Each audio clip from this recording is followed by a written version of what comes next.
All India time.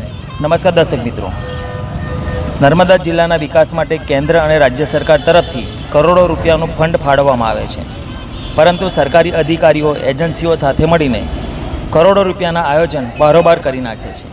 એના વિરોધમાં આમ આદમી પાર્ટીના ડેડિયાપાડાના ધારાસભ્ય અને ભરૂચ લોકસભા સીટના ઉમેદવાર ચૈતરભાઈ વસાવા મોટી સંખ્યામાં સ્થાનિક લોકો સાથે મળીને નર્મદા જિલ્લાના કલેક્ટરને આવેદનપત્ર આપવા માટે પહોંચ્યા હતા, પરંતુ તંત્ર દ્વારા તેમને કલેક્ટરને આવેદનપત્ર આપવા રોકવામાં આવ્યા, કારણ કે ક્યાંક ને ક્યાંક જે વહીવટ થયા છે તેનો રેલો ભાજપના નેતાઓ સુધી પહોંચે તેમ છે। આ મુદ્દા પર ધારાસભ્ય ચૈતર વસાવાએ પ્રતિક્રિયા આપી। રિપોર્ટ ઇકબાલ સોલંકી, ડેડિયાપાડા।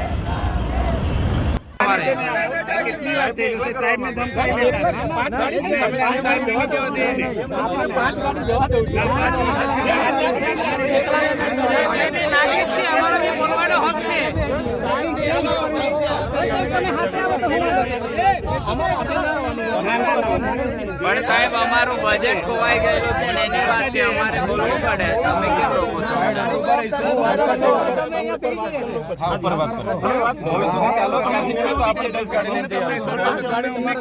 બીજી ગાડી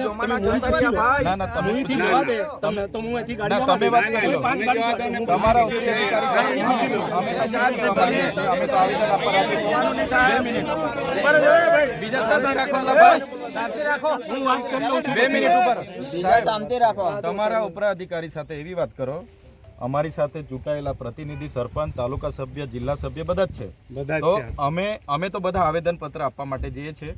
આચાર સંહિતા કે 144 કે કોઈ જાહેરનામું પ્રસિદ્ધ થયું નથી। આચાર સંહિતા ચાલુ છે। આચાર સંહિતામાં એવી કોઈ જોગવાઈ નથી કે અમે આવેદન પત્ર નહીં આપી શકીએ।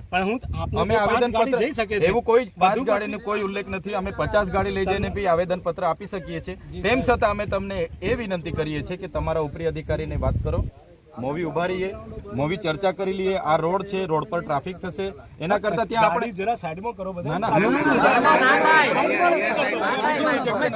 અહીંયા બીજી 2 મિનિટ ખાલી છે, અહીંયા બીજી કોઈ જગ્યા નથી, આપણી ત્યાં જગ્યા છે, ત્યાં આપણે ઉભા રહીએ।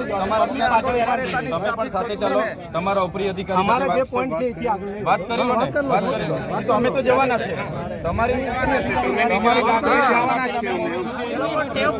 મારી ઘરે પછી અમે તો જવાના છે। અરે વાત કરી લો તમે, હવે કઈ ગુનો કર્યો છે? ઓપ્શન મૂકી નહીં તો અમે તો જવાના છે, બધા જ જવાના। વાત કરો, મૂવી આપણે સાઈડ પર ઉભા રહીને ચર્ચા કરી લઈએ। અમારે રજૂઆત બી નહીં કરવાની સાહેબ, બજેટ ની વાત છે।